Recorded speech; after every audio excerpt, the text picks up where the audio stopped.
I just finished doing a video on the documents that came out of court today, and now the hearing's up. So I'm probably going to do some editing on the documents video and tack it on to the end of this one so that you see the hearing and the documents. Let's watch Sarah Boone's hearing. Case number 2020-CF2603, the state of Florida versus Sarah Boone, state. Dave Castro on behalf of the state. William Jacob, the state. Ms. Boone, raise your right hand to be sworn, please. Do you swear or affirm that the testimony you should give shall be the truth, the whole truth, and nothing but the truth, so help you God? Yes. Ma'am, good morning. Could you please state your full name and date of birth for the record for me? Sarah Boone, 10-10-77. I do see that we have a representative from JACS that's appearing virtually. Sir, can I get your appearance for the record as well? Yes, Your Honor. Christian Lake with the Justice Administrative Commission. Okay, very good. I need to turn the volume way up on this because I can't hear her. So if you're wearing earbuds, have the volume button ready because the judge is going to be loud. I don't know what my volume's going to be at, and she's going to be quiet. So just be forewarned. All right, we've got a couple of things that we're going to be addressing this morning. The first is the motions, Ms. Boone, that you had made reference the last time I saw you. The court has reviewed all of those motions. I've reviewed also JACS's reply, specifically their response to the motion seeking due process costs that was filed on July 30, 2024. State, have you had the opportunity to review all of Ms. Boone's motions? Yes, Your Honor. Okay, all right. Ma'am, I want to go through each one of them and hear from the state, from yourself, and from JACS. We're going to start first with y'all can be seated, you don't need to stand, thank you. The defendant's temporary motion for reservation of proposed costs to acquire investigator for defendant's defense and trial dated July 18, 2024, received July 29th. That request seeks to reserve any and all costs proposed to be incurred to acquire investigator. The defendant's temporary motion for reservation of proposed costs to acquire all witnesses for defendant's defense and trial dated July 18, 2024, received July 29th, 2024. The request is to reserve any and all costs proposed to be incurred to acquire all witnesses for trial. And then defendant's temporary motion for depositions to be conducted per FRCP Rule 3.220 by defendant under pro se attorney title and position ordered by the judge in court dated July 18, 2024 and received July 29, 2024. I have reviewed all of those motions. All three motions reflect to be determined or TBD with regard to the investigator, witnesses, and deponents. The total amounts are to be determined. How to calculate is unknown. As for the depositions, the date are to be determined, and the amount of transcripts are unknown. Mr. Lake, I've reviewed your response. Do you have anything else to add, sir, with regard to those items, investigators, witnesses, or deponents?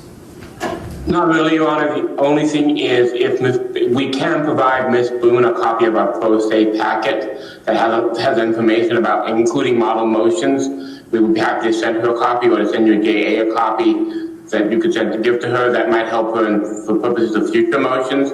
But as far as these are concerned, I think our response pretty much outlines what our position was to each of those requests. Okay, thank you, sir. If you would be so kind to send that to Ms. Barrios, we will ensure that Ms. Boone gets a copy of it. State, do you have any position with regard to those three motions that the court just identified? No, Your Honor. Okay. All right, ma'am. So previously, Prison Break Investigations was already appointed to be your investigator.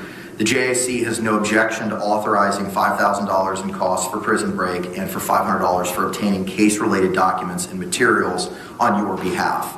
So seeing as there's no objection, even though you were asking for a reservation, I'm going to go ahead and permit that cost to be incurred. With regard to the costs for witnesses and the depositions, you are requesting, as I identified earlier, just to reserve those costs.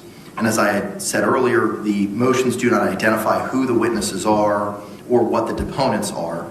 So I'm going to deny those motions with prejudice, but that means you can refile them and we can readdress them when you file motions in the future addressing any of those items for ensuring witnesses being subpoenaed or appearing for your defense at trial, or for any persons that you may seek to depose. Because as of right now, I don't know who it is that you are seeking to depose based on your own motions. Do you understand the court's ruling as to those three motions, and do you have any questions, or do you want to add anything? I would like to add, please. Sure. With your delegated due date of July 22nd, for all of my pretrial motions to be submitted, I have yet to receive my discovery, so I was trying to beat that deadline or at least meet it. So I don't know what I'm supposed to ask for or who I'm supposed to ask for, and again, I have yet to receive my discovery, so I don't even know who it is I need. So I understand for those, so you're telling me at a later date, once I have that information, to revise them. I'm giving you the opportunity to refile them. Yes, ma'am. Thank you. With regard to the defendant's motion for reservation of proposed cost to With regard to defendant's motion for reservation of proposed cost to acquire expert witnesses for the defendant's defense in trial dated July 18th, 2024 and received July 29th, 2024. Mr. Lake, anything else to add other than what is identified in your response?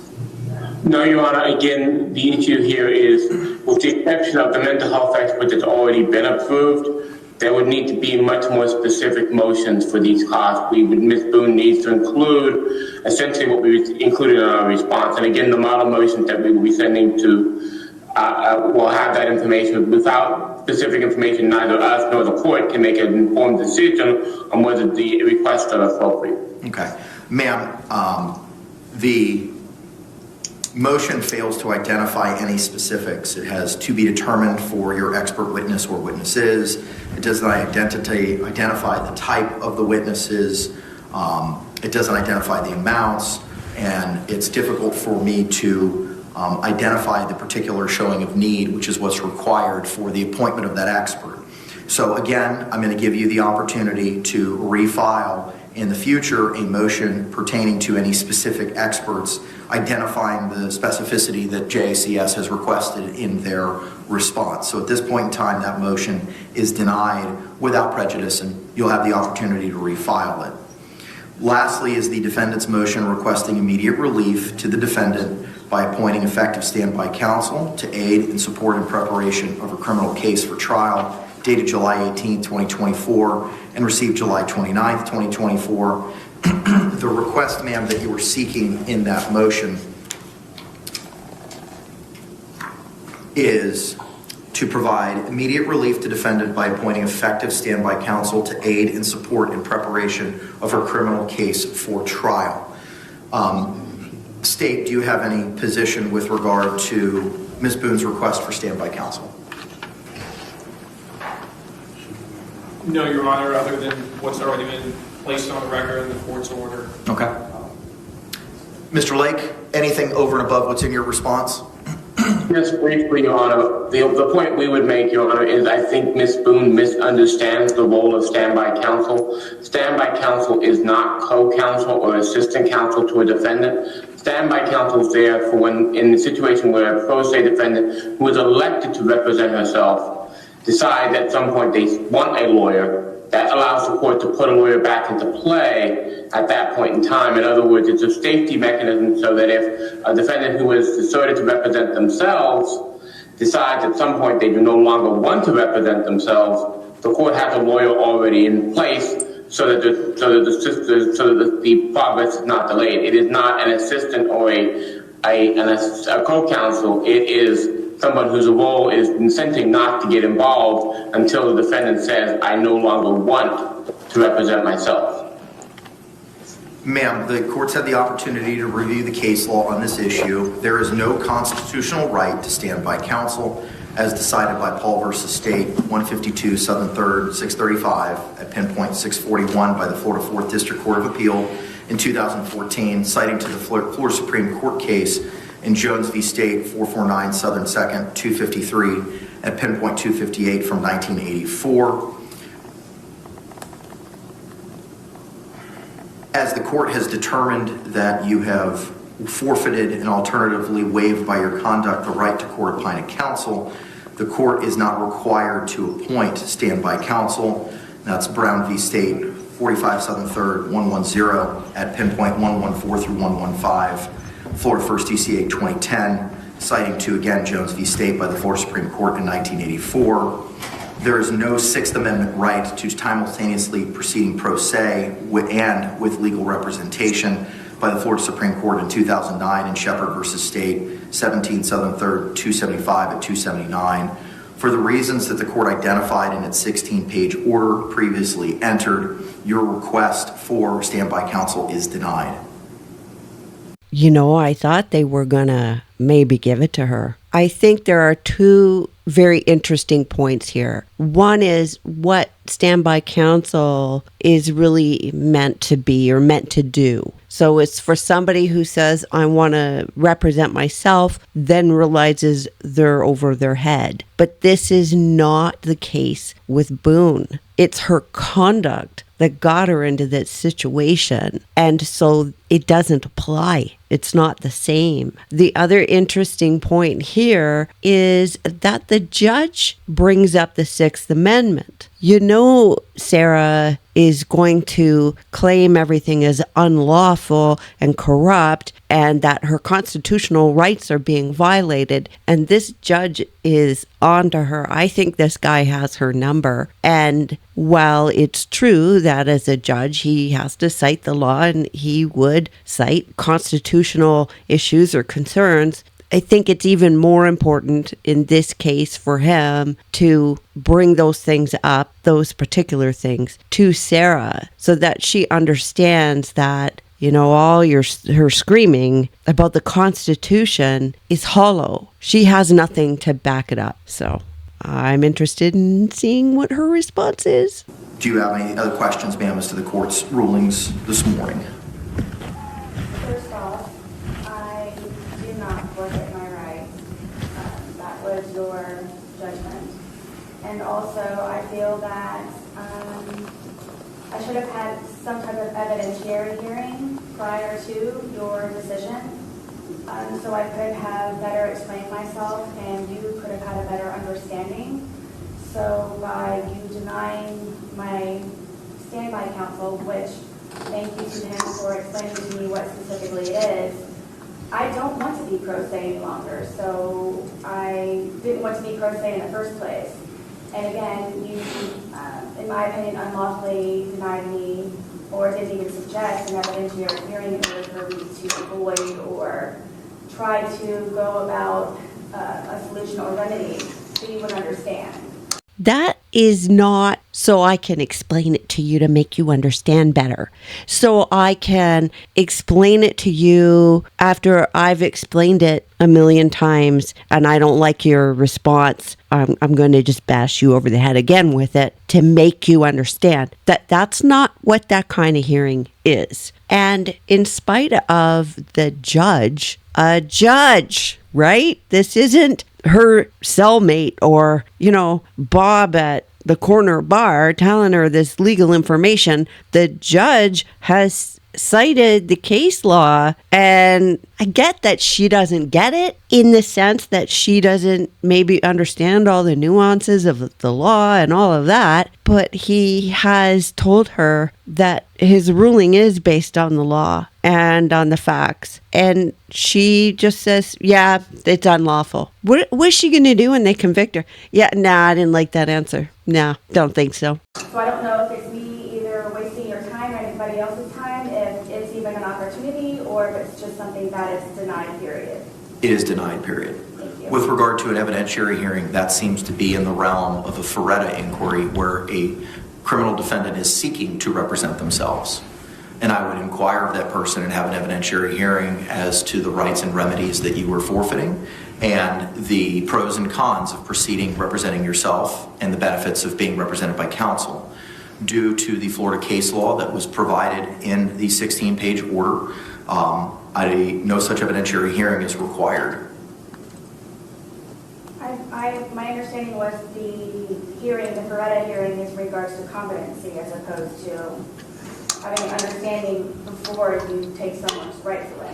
Forfeited pertains to a criminal defendant's seeking to represent themselves. forfeited was not applicable to your situation, and that's identified in the case law citations that were provided in the 16-page order. Yes, I understand. It was the day of that I was explaining most of all of this, and as opposed to prior, so I would know what would happen or could happen. So my understanding is one thing, and then the explanation is another. So I'm just confused and feel that I should have had an opportunity prior to all of this to explain myself and to have a better understanding.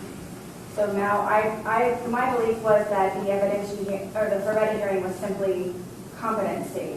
So She's still going on about not having had the opportunity to explain herself. How many flippin' letters did she write? Right? She's been explaining herself and talking since the beginning. She just doesn't like the answers she gets. And she was warned, and she was warned repeatedly. But she's just going to stick with this is her reality, and that's the end of that. So the evidentiary hearing I thought would be a collaboration of the information of why I wrote my letters in order for you to remove my right to counsel. That, in my opinion, I felt that it was a type of retaliation by the court because you did not understand or attempt to understand any of my letters that I wrote previously, which was for the intervention of the judge and or the court to avoid any of this with me sitting in front of you presently. I addressed this before. She stated this almost word for word in one of her more recent letters. And that is the reasons for all her letters was not to avoid this situation. And no, this isn't retaliation. It's called consequences. And as she's writing all of these letters, if a judge, if the court just ignores her, does nothing, well, then what would she say to that? The intervention ultimately ended up having to be that counsel had to be withdraw because it was impossible. She made it impossible. And at a couple of points, they didn't want the court didn't want counsel to withdraw and push them to go on, but they couldn't. So this isn't the court retaliating against her. The problem isn't even that she wrote a letter. It's that she made demands in the letters and she made allegations in the letters and made working with her absolutely impossible. And she was never satisfied. She complained until there were no remedies left. There was nothing left for them to do. What on earth are they supposed to do now? Give her yet another lawyer so she can do the same thing? This is an established pattern of behavior. It's obvious. This is who she is. This isn't about those lawyers or the judge, this one or the other ones. This is about her, and they can't fix her. If somebody could have fixed her, well, Mr. Torres would be alive and she wouldn't be here. She just can't take responsibility. She has to blame everybody else. Ma'am, as identified in my 16-page order, I listened to every audio hearing. I specifically provided dates and times and words that were specifically said at particular hearings involving yourself and prior counsel. I also made reference in the 16-page order to statements that were made in your letters. I promised you, I've read everything in the court file. I've read every single letter, and I've listened to every single audio. That decision was not made lightly, and it took a lot of time to make that determination and that decision, which explains why it was also a 16-page order. That order stands, it remains. The court's not going to revise its findings or its determination as to your forfeiture, and alternatively a waiver by virtue of the conduct identified in that order. Okay. I believe, in my opinion, the order is erroneous, and after I reviewed your 16-page order, there are quite a few incorrect entries, and some of them are based on perjury by the attorneys. And by you reading and then also listening to the audio, you did not listen to me in any way, shape, or form in order for me to explain myself better, so you have an exact understanding of the particulars of each letter for each attorney. Oh my gosh. Oh my gosh. She sat here in court, in public, on the record to the judge's face and accused the lawyers of actual perjury. She actually said the word. She didn't even say lies or misconstrued or exaggerate or anything like that. She outright accused them of perjury on the record. This is so serious. Is she ever going to face consequences for that? That's pretty bad. And the way she says, well, I reviewed your 16-page order. It's just under the surface. That sarcasm and snark is just itching to get out. Just kind of oozing out a little bit. You didn't listen to me. So she's written her letter. She's spoken up in court. This has been going on and on and on. It's not like no one knows what her position is here, right? But she wants a chance to rehash it again. And I think she would do it again and again and again and again until she got the answer that she wanted. You see, you're supposed to listen to her narrative, not anybody else's. Her truth. You remember that video I did where I had the jar of snake oil? I still have that. I should bring it and put it on my desk because it would be useful right now. Listen to me. Drink this snake oil. It will cure everything. I'm not going to revisit my prior decision. I understand. I'm just trying to make you aware that it's my opinion. You wouldn't, and like we talked about last time, ma'am, you're certainly entitled to that opinion. Thank you.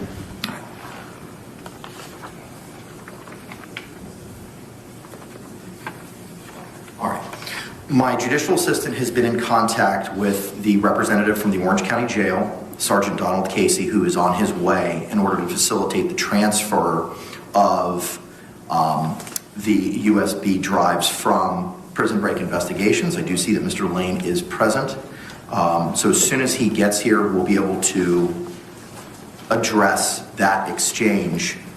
What we can do while we're waiting for that representative to appear is address some of the things that were identified in the notice of hearing for today, which is kind of a scheduling conference for when we might be setting up certain deadlines.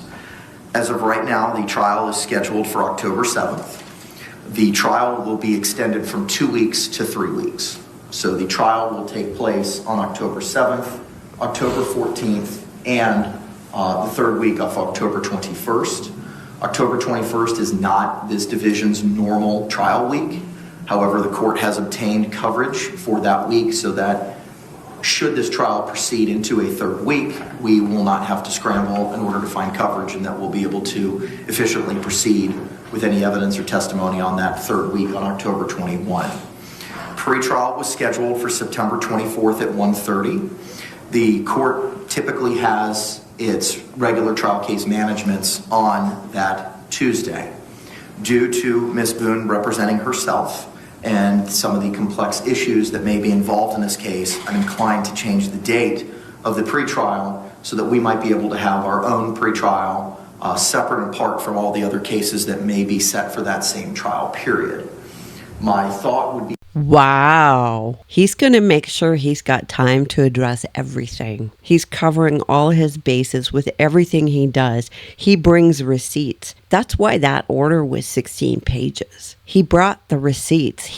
There were footnotes. He cited everything he needed to cite. Here he is once again changing something specifically for her. Isn't she special? to move it to, rather than the Tuesday the 24th, to Tuesday the 26th at 9 a.m. Is that a Thursday? Yes, sir. That's Thursday. That's acceptable to the state. Ms. Boone, that would give you additional opportunity to prepare for trial as well. Are you amenable to changing that date to September 26th at 9 a.m.? So an additional 2 days? Correct. You would still have that time to prepare regardless if we had the hearing on September 24 or September 26. I'm just moving it so that we don't have 50 or 60 other cases and I can focus more attention on your case specifically. Of course. Okay, all right. So pretrial will be rescheduled till September 26th at 9 a.m. One of the issues that I wanted to address was deadlines for production of the state's exhibits and the defendant's exhibits.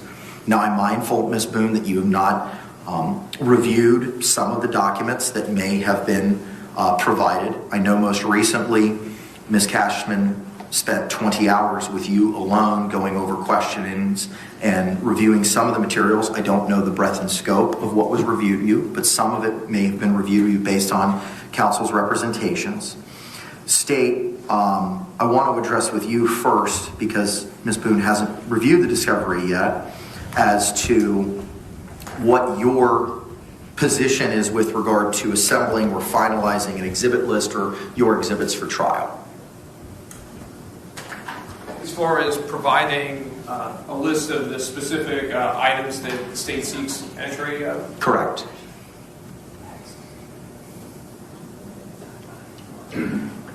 I do want it before pretrial. So let me just kind of lay the map for what the court's thinking. The court would have the state provide a exhibit list and a witness list by X date. Ms. Boone would have the opportunity to look at that list. We would then have a hearing where all of the exhibits would be shown to and provided to Ms. Boone. They would be provided on a USB thumb drive that could be utilized with a laptop at the jail. And then she could view all those exhibits here in open court. And then she would be afforded the opportunity to make an objections in writing to any exhibits at a later time by a certain date.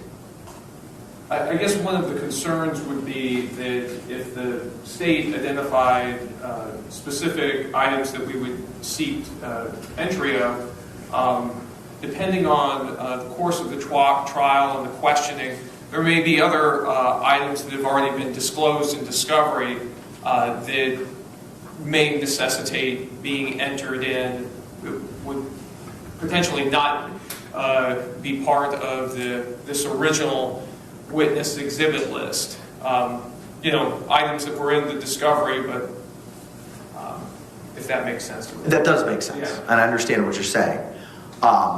And that seems to be more of a fluid situation as to what may happen at trial, right? Sure. I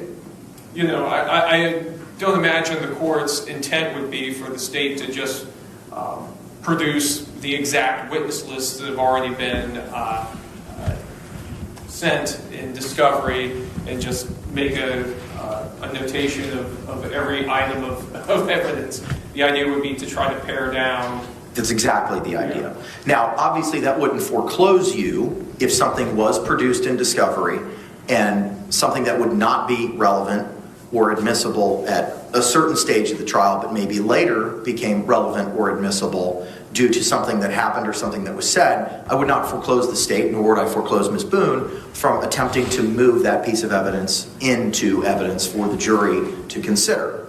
But it would be almost like a civil conference where you and opposing counsel would go over what your exhibits are prior to proceeding to trial. And I think that's important to do that so that Ms. Boone has the opportunity to view those in court so that's on the record as to what she's reviewed, and then give her the opportunity to provide any objections, if any, to any of those exhibits. And again, I wouldn't foreclose you if you want to use items A, B, and C, and that's all you intend on using. I don't know what you intend on using. I don't know what evidence you have. If you only want to use and only show A, B, and C, but are saving D, E, and F for later, depending on what happens, I won't foreclose you from readdressing D, E, and F. But it's just an opportunity to address what it is you think you're going to be seeking into evidence at this time. So essentially,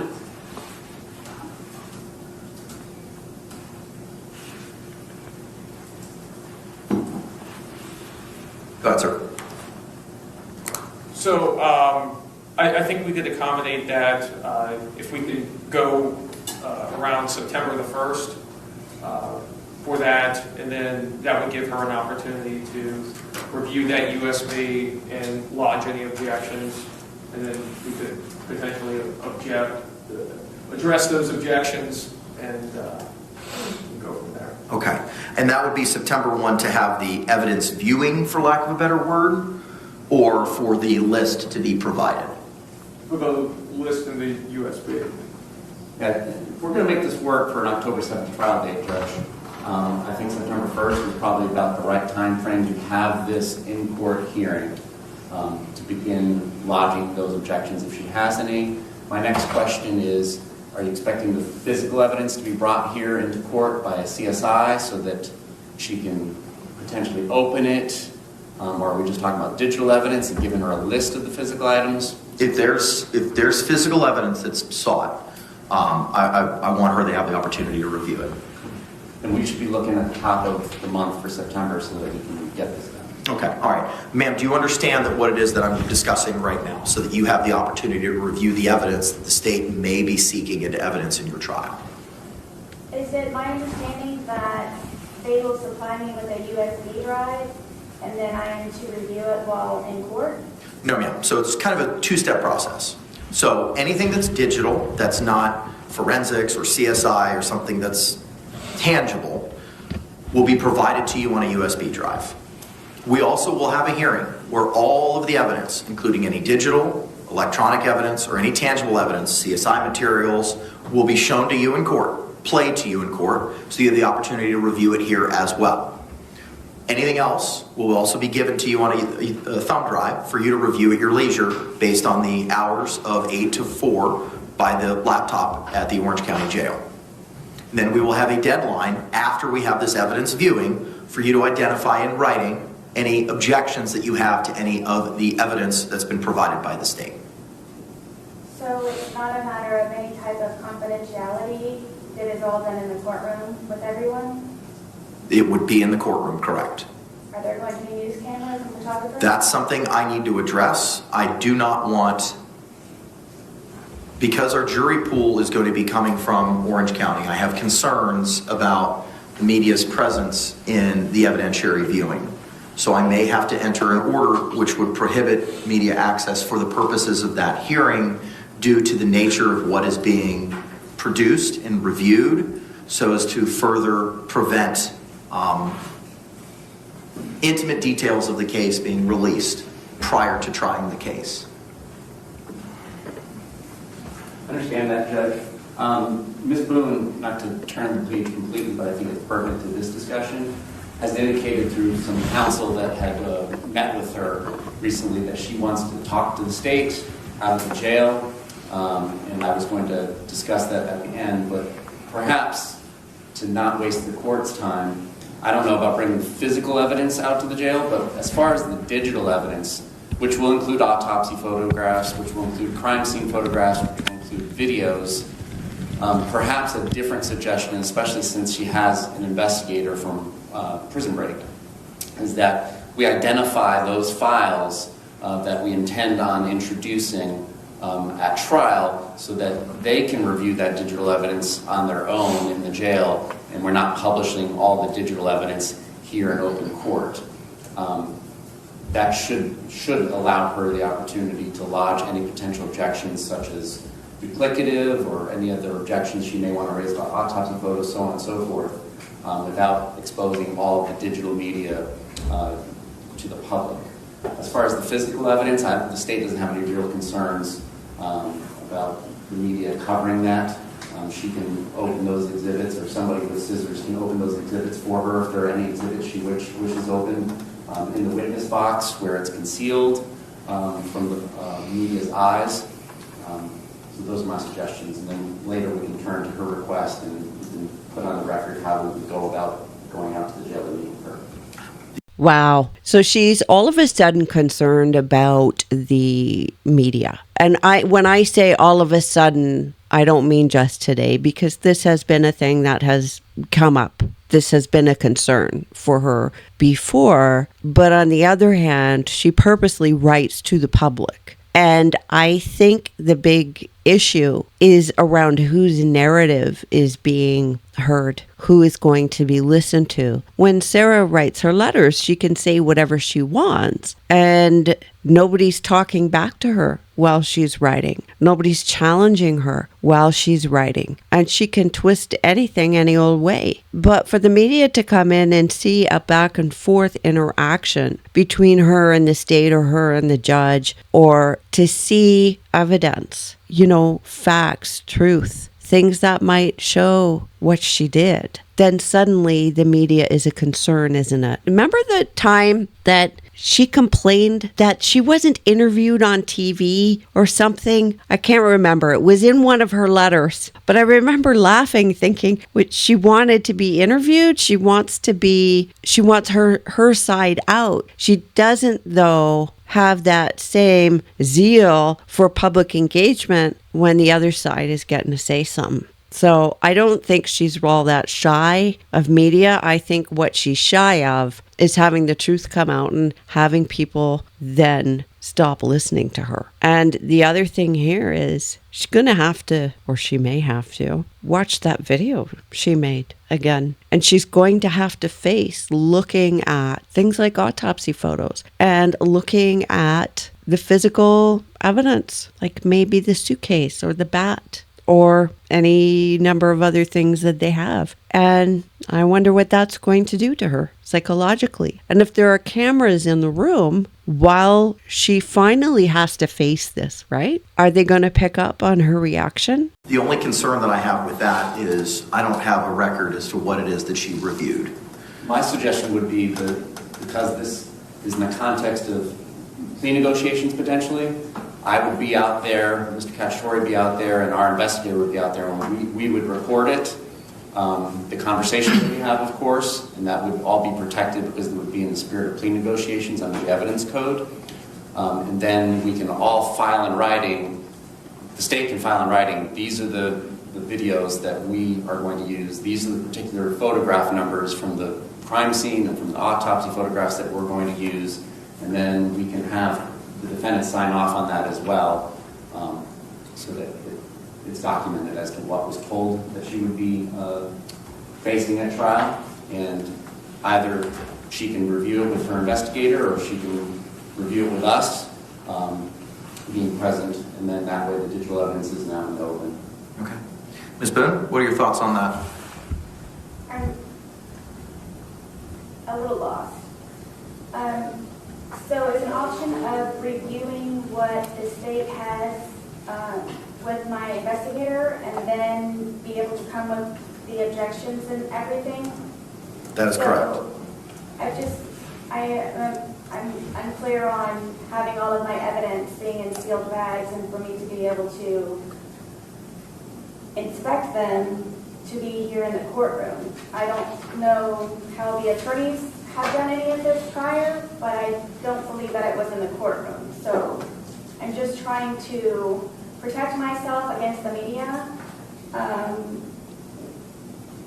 I'm not sure at this point what is even suppressible that is available on the internet, but See, media and fellow YouTubers, she hates you until she needs you. at the same time, though, it is my understanding that I should have some right to privacy in reviewing the evidence. So I didn't know if my investigator and I are able to collaborate prior and view and then come to court with everything finalized and ready to go as answers. I'm certainly going to give you an opportunity to meet with your investigator to address it. The question is just the method of how to do it. The state's proposal is digital. They would meet with you, identify specifically digitally what videos, what photographs they intend on utilizing, and anything that may be physical, CSI, etc., would be addressed here in open court. And just so the court and the defendant understands how physical evidence viewing would operate normally, the defense attorney and or her or his investigator would come out either to the sheriff's office or OPD's evidence center, whichever agency, and they come and view it, but it's done in the presence of the state, it's done in presence of law enforcement, it's done in presence of the CSI for the chain of custody. So attorneys don't get privacy when they're reviewing the physical evidence either. So that wouldn't really be any different than if she's doing it in the witness stand or wherever we deem suitable in the courtroom. I think that's the most appropriate way to have the opportunity, ma'am, to review the evidence. I can't release that evidence to Mr. Lane to bring to the jail for your review because of the chain of custody issues concerning some of the physical evidence. I think that's good what this prosecutor just did. He's correct, of course, in that's how evidence is viewed The difference is, and I know that she's going to be worried about this, the difference is that normally when both sides review the evidence, media cameras are not there. This prosecutor knows her games. And all along, Sarah has been able to push her narrative out there. Everybody's corrupt and unfair. And now she won't have control of the narrative for this portion. And I think the prosecution is doing a good thing here by saying, no, it's fine. Media can be here, because now people will get to see something other than just her side of things. So CSI would have to be here, just like an evidence viewing at the sheriff's office or elsewhere where counsel just identified. And I cannot bring you anywhere else other than here, and I can't release you to anywhere else. So I think the only solution that we have is to have the evidence viewing here with regard to any of the physical evidence. Why is it that it cannot be transported anywhere other than here? Because I cannot make a record anywhere else of what you saw or what was reviewed. The only opportunity for me to make that record is here in court. What did prior attorneys do? That was already identified by the state. I know I'm trying to keep up with everything. What was the answer, please?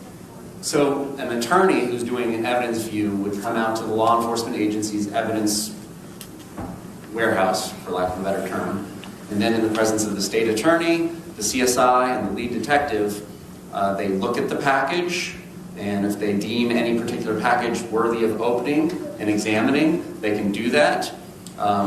We can have the CSI bring butcher paper here so that any particular item can be opened, put on fresh butcher paper, and then changed out between exhibits so that there's no contamination. And then you can examine it. If Mr. Lane or any other representative from his organization is here, he will have the opportunity to photograph those exhibits once taken out of the packages. And that's essentially how an evidence viewing is conducted. Thank you. You're welcome. And again, please, would the media be involved in that? That's a conversation that I need to see if I can exclude them from participation or viewing that proceeding. There are rights where the media has to view proceedings in court, but due to the sensitive nature of what may be being discussed or viewed, I need to see if I can prevent media access. So without doing a little bit more further dive or research in that, I don't know if I can make that call at this time. Yes. So it's not a foregone conclusion that the media will be present, even though the state is fine with it, because Sarah is not. And it sounds like the judge is actually looking for something in order to be able to stop the media from covering that hearing. Hi, puppy. I have not heard of a case where the evidentiary hearing has been televised. So, if you could please look into that, because I disagree with the media being involved in that. I understand your position, and again, for the reasons that I stated earlier, I'm trying to prohibit as much as I can from dissemination to the public, especially some of the exhibits that the state may be seeking to utilize. We are going to go ahead and set the evidence hearing. The first is Sunday. September the 1st is a Sunday, and that is Labor Day. The court would be setting a hearing for Tuesday, the 3rd at 9 a.m. to have the physical examination here in court. At that time, if the USB drive or the after our viewing here in court, state, is it your position to then have that meeting with Ms. Boone and her investigator and your investigator under the plea negotiations or settlement discussions auspices to review all of the digital and identify what it is specifically? We are happy to defer to the defendant's wishes on that. And I wanted to have that discussion. It seems like we're turning that discussion. So I'll leave it in Ms. Boone's court. My indication from one of the attorneys that she had discussed things with said that she wanted to have a conversation with us. And so I'm offering that up. In the past, with female defendants at the Orange County Jail, there are classrooms, or at least one classroom there, where we could arrange to meet. It would be a big enough room for 4 or 5 of us that would need to be there. And then we can discuss that, whatever it is she wants to discuss, and it would be recorded. And again, those portions of the conversation that are about plea negotiations and the evidence and whatnot in the trial, I believe under the evidence code would not be admissible to be used against her. And I can leave it to her when she wants that to happen. We can make arrangements to try and accommodate that. It should not take us very long at this point, given the age of this case, to select and identify which digital evidence exhibits we're going to use. It's simply a matter of getting rid of duplicative and irrelevant photographs from the scene and the autopsy. And I believe the videos won't be too hard to decide which ones to use. I don't know that there's a whole lot of other digital evidence. Okay. All right, ma'am, do you have a thought on when you would like this viewing to take place at one of the classrooms at the Orange County Jail under the concept as identified by the state? So this meeting is separate. This is prior before everything else. What I would envision, to not waste anybody's time, is we can go out there and have this discussion, if there is a discussion to be had about plea offers. One of the other topics was other matters, so that's kind of ambiguous. I'm not sure what other matters are. And then also we can let her know and probably provide the court in writing the list of the digital evidence that we seek to introduce. And then that way, if she wants us to review those digital evidence items together with her in the presence of everybody, we can do that. Or we can let her, with the list of the digital evidence that we plan on introducing, review that as many times as she wants by herself and or with Mr. Lane.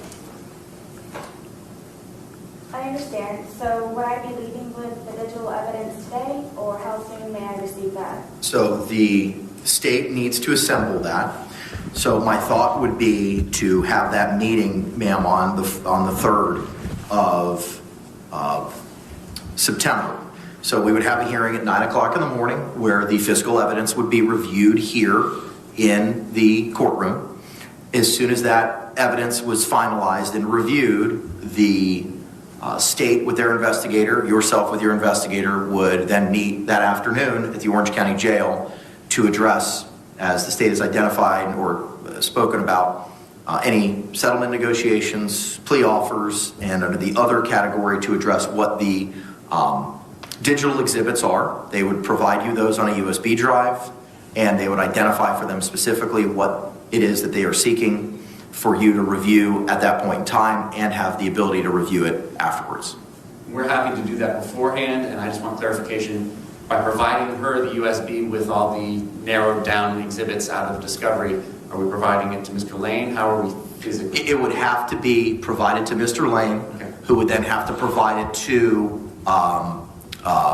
a member of the staff at the jail, the names of which I have from the captain at the jail as to what persons are involved in the laptop process. And then once that's done, I would require Mr. Lane to identify with a filing in the court, probably in the form of an affidavit, as to when, where, and how the USB drive was received by him, and when, where, how, and to whom it was delivered. Thank you.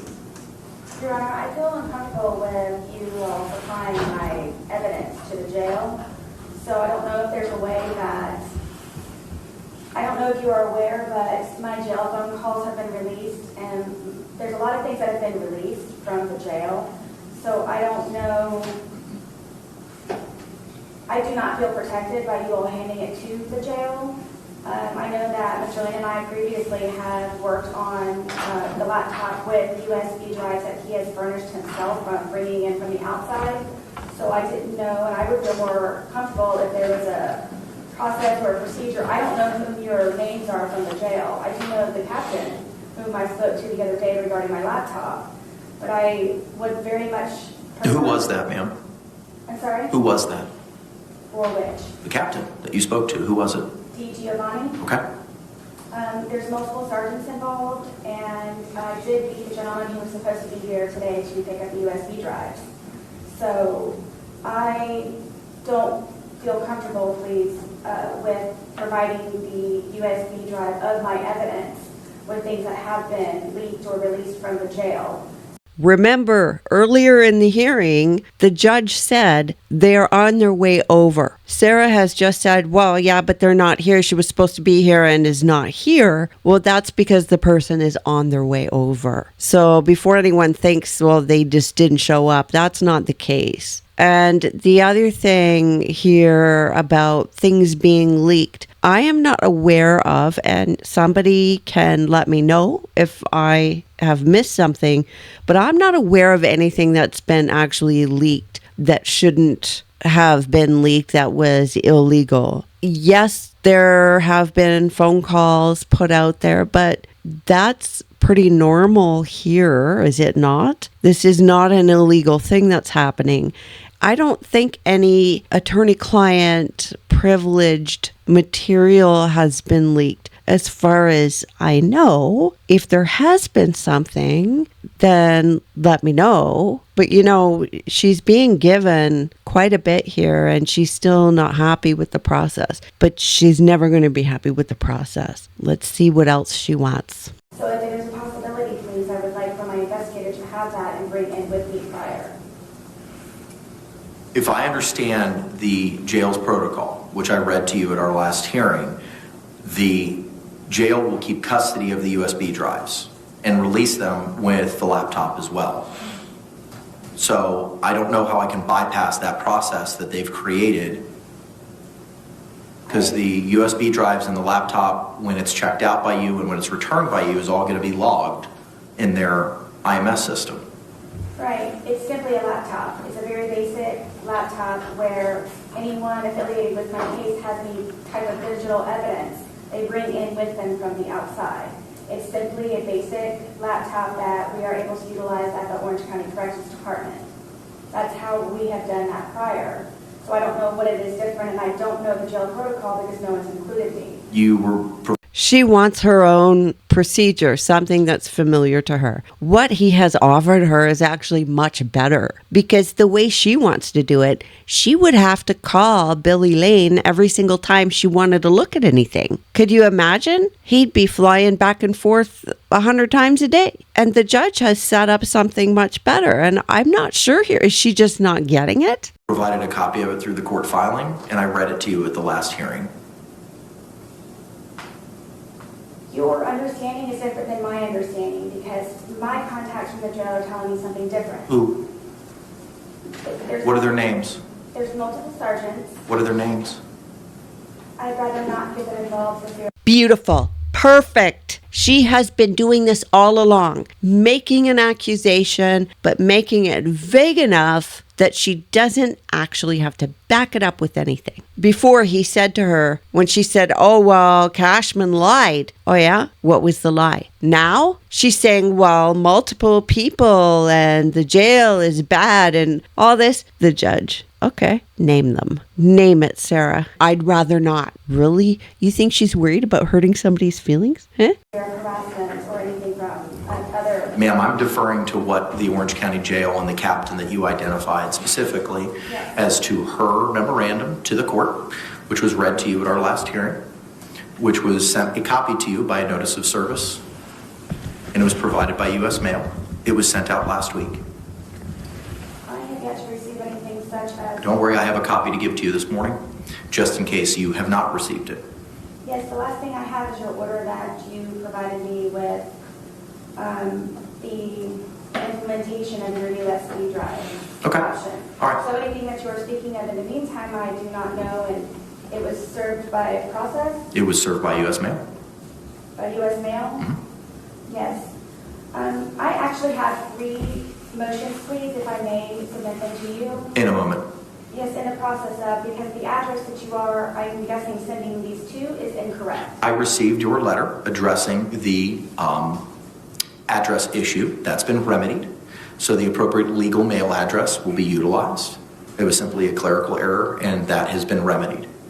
But regardless, I did read to you at our last hearing the protocol for the USB drive in the jail. The court is inclined to follow the Orange County Jail's protocol with regard to the USB drives. So the evidence, digital evidence that the state seeks to admit at trial will be put on a USB drive, delivered to Mr. Lane. That will be delivered to a representative from the Orange County Jail. And Mr. Lane will thereafter file a filing with the court in the form of an affidavit identifying when he received it from the state and who he gave it to, when he gave it to, and what representative of the jail he gave it to. So it goes from the state to Mr. Lane to the jail. For the purposes of indexing it, for the purposes of their records, under the protocol, and then it will be available for your use. So if I want to see all of my evidence digitally, I need to contact someone at the jail. No, ma'am. The evidence that were in the 2 bankers box that Mr. Lane digitized for you is going to be provided to the jail. That's going to be provided with the laptop to you. And that's available to you from 8 a.m. to 4 p.m. every day in the protocol that I read to you at our last hearing. Yes, and I will speak to the captain just to be aware that everyone that it is in the process, if I do not feel comfortable with any of this and I do not feel protected either by the courts or the jail system. So for right now, I don't know if it can be postponed or if it's something that I need to write another letter to. Everything takes longer in jail. So by me trying to get a hold of the captain nonetheless, it's going to be a feat in itself. So I want you to know, if anything, that I am in the process of trying to reach out to the captain. I don't know if she'll be here today or if it'll be the contact person. So in the process, I am working on speaking to the captain because I do not feel, like I said, that I am protected in any way, shape, or form by the Orange County Corrections Department withholding my evidence in any way, shape, or form. Okay. The court's going to follow the procedure as I outlined at the last hearing. So here's what we will do. We will, on Thursday, September the 3rd at 9 a.m., we'll have a hearing to review the physical evidence. At that time, the state will provide its exhibit list, which will be filed with the court at that time, and a copy will be given to Ms. Boone of the physical and the digital evidence they are seeking to admit. After we have the in-court examination of the physical evidence, that afternoon, there will be a meeting at the Orange County Jail between the state, its investigator, Mr. Lane, Ms. Boone, to review the digital evidence and provide a USB drive with that information. Can caveat in that order be unless it hasn't already been done? In case we do it ahead of September? Sure. If you want to do it before, the deadline to do it will be to September 3. But the in-court physical examination will be at September 3. So if you all want to meet in advance of that, I won't prohibit that. Just file something in the court file identifying a notice or some document so that it identifies when that meeting took place, when the evidence viewing took place. Understood. Okay, thank you very much. Ma'am, after we've had this hearing on September 3, and that being the deadline for the digital evidence and the viewing of the physical evidence, the court would then like to set a deadline for when you would provide your objections to the state's exhibits. Mindful that this will take place on September 3 and that we have pretrial set for September 26th, and if we need to have a hearing with regard to those objections, my thoughts would be to give you 2 weeks until the 17th to lodge your objections. And those would need to be provided in writing by the 17th. So that if there are objections and if we need to have a hearing on them, that hearing can be held when we have our pretrial on the 26th. That would give the state ample opportunity to prepare for any of the objections that you have. Forgive me, and thank you for your patience, everyone. So on September 3rd, I will be viewing the digital and physical evidence here in the courtroom. Correct. And then later that afternoon, I would be meeting with the state and my investigator. If they don't meet with you prior to that date. The deadline for the state's investigator, your investigator, and yourself to meet to review the digital evidence would be no later than the close of business on September 3. I've outlined for when I would like it done, but if the state wants to meet you in advance of that date, they can do so. Yes, please. If I may ask, please, what is your name, sir? William J. Could you spell your last name, please? J-A-Y. Don't get asked that a lot. And what is your affiliation with the state? I'm the homicide unit chief. Yes, please. And I am okay if you would like to meet prior, so less time is consumed on the day of our meeting, supposedly on the 3rd. So I assume you have availability. Should I meet with Mr. Lane to discuss his availability so we can get out there this month? Yes. Can we do that? Then you can do that, and like I said, Mr. J, if you could file that notice, Yes, just sir. identifying when, that would be most appreciative. So ma'am, understanding where we are with the viewing, what is September 17th for the deadline for your objections acceptable to you?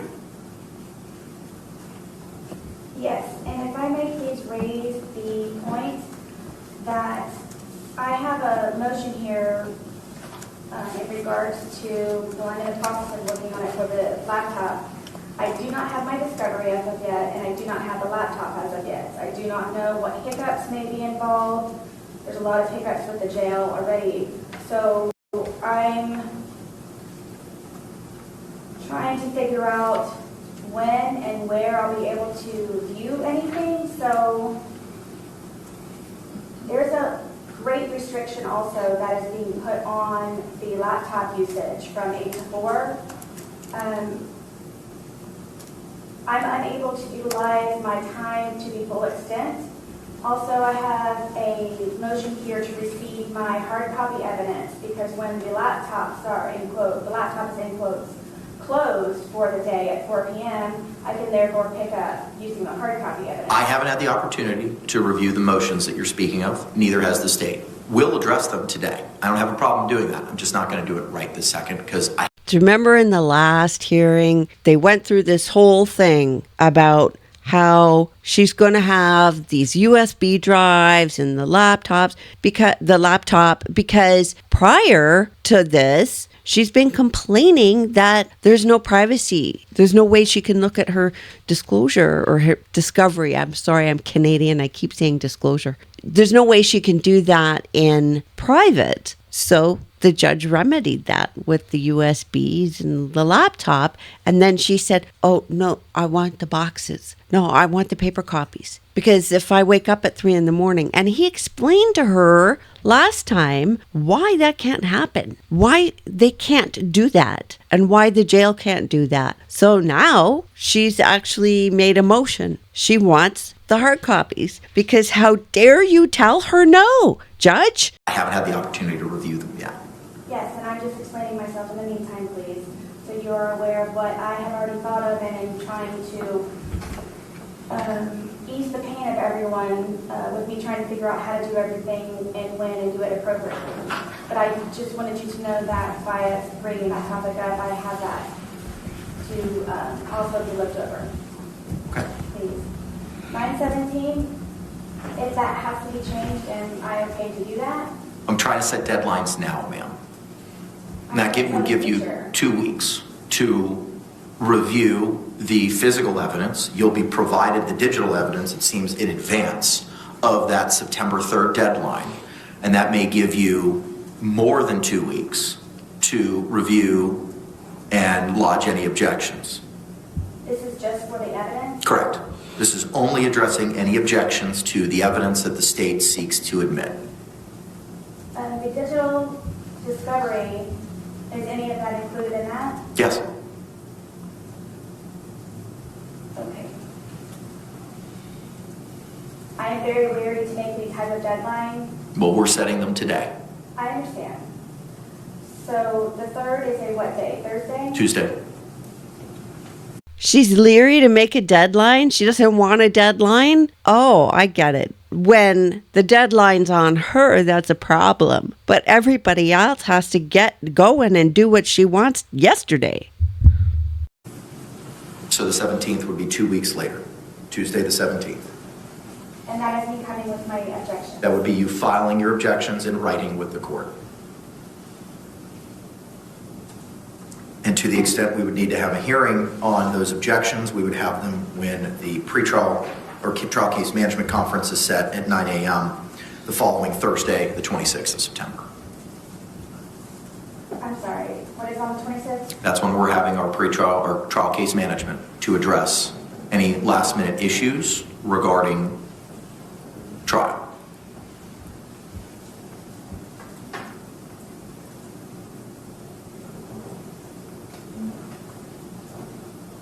Forgive me. So today being August 5th, I'm supposed to expeditiously complete my case that in every way, shape, and form by September 26th in order to go to trial for October 7th. The dates are what the dates are. September 26th is the trial case management date, and October 7th is the trial date. So by me not even seeing my discovery yet 2 days, and only being restricted to a laptop from 8 to 4 and not having my hard copy evidence. You have 62 days to prepare for trial. I just want to point something out here because she keeps saying, I don't have enough time because I haven't seen my discovery. I haven't seen my discovery. I don't have my discovery. And yes, she needs it. However, she is not unaware of what's in the discovery unless there is some surprise in there that she has never been told about and that comes up, right? This has been going on and on. The defense has been given discovery appropriately. So this is not an appeal issue where she didn't get her discovery. The defense had it. The fact that she couldn't hold it in her own hand and see with her own eyes necessarily every single piece of paper, and we don't know if she did see or didn't see all of it, is really not an issue unless there is something in there that she is completely unaware of. And the thought has occurred to me that with all of her anxious wanting her discovery, is it possible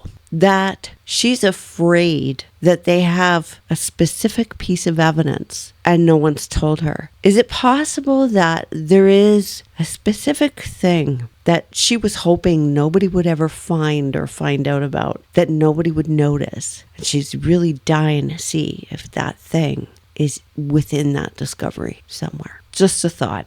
Not including today. And you're going to get your discovery today. Wow. So in over 4 years, it comes down to me representing myself in 62 days? I'm not going to answer that question.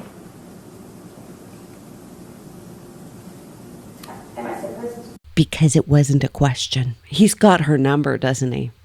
What now we're addressing, ma'am, is September 17th, Right. the deadline, which is 2 weeks after having the physical view of any of the physical evidence. It sounds like Mr. J is going to try to meet with you pretty promptly regarding the digital evidence. So you'll have plenty of time to review that in 2 weeks at a minimum, or 2 weeks at most rather, to lodge any objections to the physical evidence. I understand. I just don't understand how to file objections. I cannot answer that for you. That would be me providing you legal advice, which I'm prohibited from doing. All I can tell you is that if you have objections to any of the exhibits that the state may seek to move into evidence, you will have to lodge those objections by the close of business on September 17th. And those objections will have to be in writing. If we have to have a hearing on those objections, that hearing will be held on September 26th. Okay. And if I may ask, are these being delegated or I'm being incorporated in this in order for me to be able to say yay or nay? I don't know what that means. What do you mean delegated? Are you delegating to me as you've delegated everything else in regards to taking my counsel and all of your orders? You are representing yourself for the reasons that the court identified in its 16-page order. It is Does she mean dictated? Is that what she's trying to say? your responsibility, as you are representing yourself and proceeding pro se, to comply with the court's orders and deadlines. So if you have objections to any of the exhibits that the state may be seeking to offer into evidence, be it digital or physical, based on your review of those, the deadline to submit those in writing would be on September 17th. Okay, so you're making statements, so I don't have any say in it. I've I've asked you what your thoughts would be as to when You've never provided me in a disagreement with regard to that date as of yet. You've asked questions about your motions that I haven't seen yet. Your desire to have hard copies, which we addressed at the last hearing, but I'll be glad to address it again today. You have yet to tell me that that date's unacceptable for you, and if so, why? I wouldn't necessarily say unacceptable. I'm just uncomfortable with agreeing to a date when I am pro se and have never been pro se before and do not know what I'm doing. So I just want to make sure that I do it correctly and have an understanding also, if you are proposing that I go to trial within 62 days, that I know what I'm going into and what I may expect. So I didn't know if this would just be easier on everyone else, if they just delegated the dates and gave me a printed copy with your order and whatever information you have. I don't know. I don't know either if you all are just proposing that because I'm incarcerated, just the dates are what you tell me. I don't know what I'm doing. I do not know what I'm doing. So I'm trying to learn as I go, which is why I'm grateful for everyone's patience. But at the same time, though, for me to accept this date and then not be able to meet it, what happens when that happens, if it should happen? I can't answer that question. Again, that would be me providing you legal advice as to what to do if something happens. This is not about her not knowing what to do. It is and it isn't. But the big issue I see here that's happening is anxiety. And she summed it up here when she said, well, what if I agree to this and then I can't make it? Like I can't meet that date. What if I'm not ready? And she's asking what's going to happen. And it's a huge thing. She is on trial for her life, pretty much. So it is huge, but he can't fix it. He can't make her comfortable. And that's the other thing here that she's after, is she wants to feel comfortable. She is about how she feels. I wonder, did she go to university at all? You know, when you have a deadline, or at work, when you have a deadline and it's really stressful, it is uncomfortable. And you do worry, oh my gosh, what if I'm not ready? But you suck it up and you go. You go as hard as you can. But she wants everybody else to make her feel better inside. And it's impossible. I cannot answer that question. I'm not allowed to. Okay.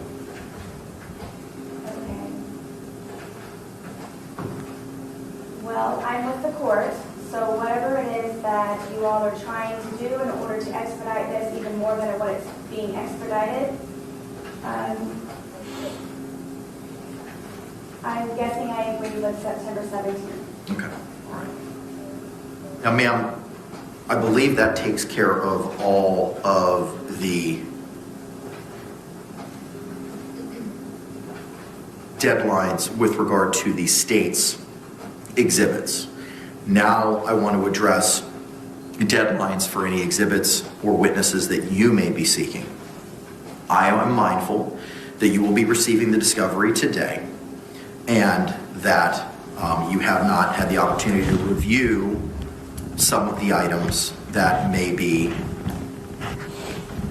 in the discovery. So how much time would you like to provide to the court the list of exhibits that you may be seeking to enter and the list of witnesses that you may be seeking to have testify in a defense should you choose to put one on? Please understand that I do not have access to a normal phone. I don't have access to a normal phone at normal hours. So I am trying to overcome the hurdle of trying to, number one, locate any of my witnesses, and then also try to communicate with them on a payphone only telephone call that I do not have regular access to, and that are limited to only 15 minutes that I have to share with 62 other inmates. That is a hurdle, please, that I need you to please take into consideration in order for me to be able to try to determine my witnesses, to determine any expert witnesses. May I ask, please, does the laptop have internet access? I'm unaware. I'm unaware if it does. To view any documents? I'm unaware. I can't answer the question that I don't have an answer to. I'm unaware if it has internet access. Whom is it that I need to speak to in order for this? We may be able to inquire of the jail representative who is appearing for the hearing this morning, and if not, the captain may be able to provide that information, but I do not know if it has internet access. May I ask your contact names from the jail? Give us 1 second. Please, and if also, because of the court's error of sending my information that you're referencing to the incorrect address, could you please provide me a copy of that also? What is it that you're asked? Which, the protocol, ma'am? That was what was most recently sent. I don't know.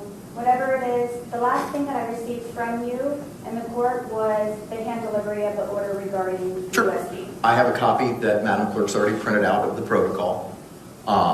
We will have the deputy hand deliver that to you right after. What I did. You know. Oh, I sent it to Anita. That's why. Give me a second. I'll have Madam Clerk print that out for you right now, ma'am. Thank you. So, understanding that as of right now, you do not have hard copies, you'll be provided digital copies, and to review all this evidence, ma'am, when in time do you feel comfortable in providing the court and the state the list of your witnesses and your exhibits that you may be seeking to introduce? I'm going to go with to be determined because I just explained also, please, that I do not have access to a regular phone. I need to locate anyone. I need to do research. I don't know if I have internet access to anyone. I don't have a phone book. There's no way that I know how to do any of this without essentials and fundamental equipment in order for me to be able to provide you with those answers. I cannot promise anything because I do not know how I would be able to do any of that at this moment. I would like. I understand her points about the difficulties in making phone calls and contacting people and tracking people down and all of that. But it's very interesting to me that when somebody has to do something for her, it's important that it get done quickly, that it be done immediately. But here we are again when there is a suggestion that she might have to do something and there might be a deadline. Oh, no. She doesn't want to make a promise. She doesn't want a deadline. She wants to leave it to be determined. And who's going to determine that? Well, she will. Of course, the judge isn't going to allow that. There's a trial that has to happen. Please to propose your understanding of a meeting that I would like to have with the captain so I can see if I can have access to a regular phone, if I can have access to an internet. Right now I have a tablet that is used for text messaging and movies and the law library that I utilize. I don't have access to the phone. I don't have access to the internet. You can certainly have those conversations with the jail representatives. But ma'am, we were on notice today to address those deadlines, and I cannot set a to-be-determined deadline at this time. I understand that there's been some delays with regard to the discovery. As I told you at the last hearing, we're moving as expeditiously as possible to get you that, and it took some time for that process to be created. That process is going to start today. Mr. Lane's here. Representative from the Orange County Jail will be here. That handoff will take place. You'll have access to that laptop with all the information today. If the defendant's not going to make a suggestion, make a state. Sure. My suggestion would be to give her 14 days after the point that the specific evidence identified by the state to be used at trial is provided to her. So, for example, the physical evidence, which we plan on giving her the list of those physical items well in advance of September 3rd. That will just be the date that she can actually see them. But my suggestion for those physical evidence items would be September 17th, and then 14 or 15 days after whichever day we get the specific list of digital evidence items to her, would be our suggestion. Okay. Ma'am, are you amenable to that? That would 14 days after you've had the opportunity to review the digital evidence, and 14 days after you've reviewed the physical evidence to provide your exhibit lists. I don't feel comfortable with any of this. I don't have the same opportunities as the state or any attorneys prior. So I feel that you all are pressuring me and forcing me into these dates which I may not be able to meet or exceed. Can I add that obviously either side, if there's good cause for why a deadline wasn't met, if something comes up, then we're not prohibited either side from complying with the rules of discovery afterwards. But there would just need to be a cause shown at that point. Do you understand that, ma'am? I do. That I'm setting these dates for now, and if either party can establish good cause why these dates should be moved. Yes, and that is why I'm trying to make everyone aware prior to all of this to understand my circumstances by being incarcerated and not having access to a phone, not having access to the internet, and not having access to many more other, like I said, basics, fundamental basics, which is why I'm making you all aware now, so you are aware that when the time comes, should it, why for good cause, I'm stating my good causes now, if not, there are additional at that time. Ma'am, as of right now, the court is inclined to agree with the state's suggestion that 14 days after viewing the digital evidence, which will take place no later than September 3rd, sounds like it'll take place way in advance of that, you are to provide in writing your list of exhibits that you want to attempt to move into evidence. 14 days after viewing the physical evidence on September 3rd, you are to provide in writing the list of any exhibits that may be physical that you intend to enter into evidence. Those dates can be extended for good cause that may be shown. What do you want to bet she's going to find good cause? State, would you like the opportunity to review those exhibits similar to an evidence viewing that we're having with Ms. Boone reviewing the state's exhibits? Would you like a similar opportunity to review any of her exhibits? If the defense has any physical evidence to place in evidence, I can make those arrangements with Mr. Boone. Okay, all right.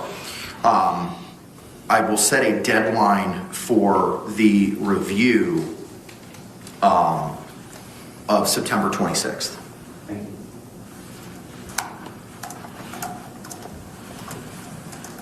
Is the review that you're seeking out, please, for my exhibits and witness list? That is correct.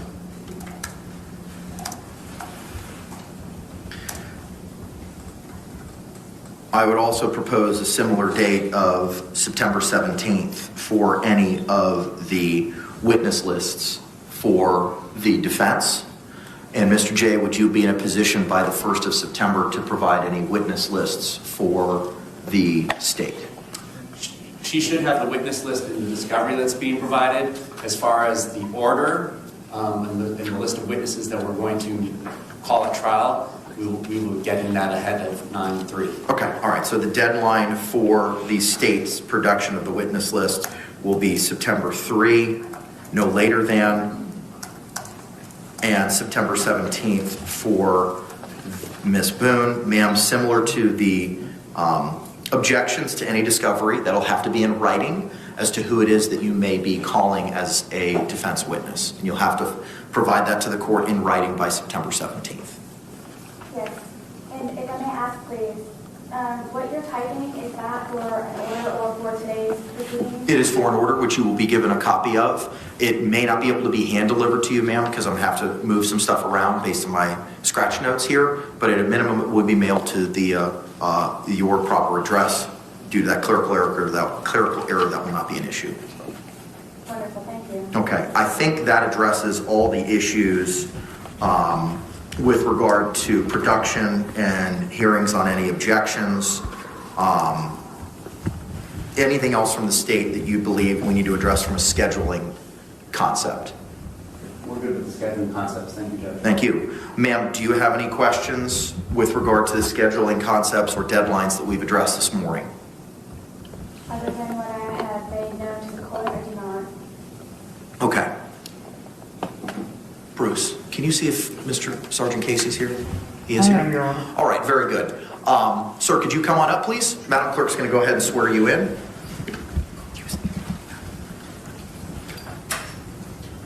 You can stay to the podium, sir. No, just the podium, Sergeant. Oh, sorry.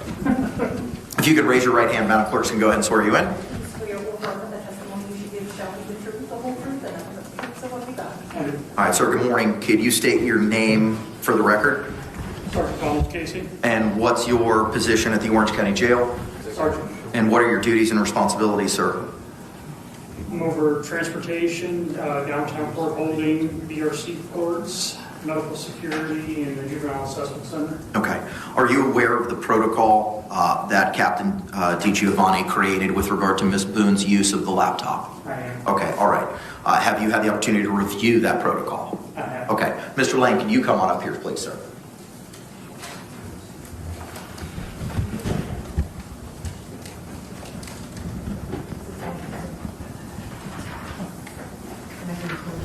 They're going to do the handoff.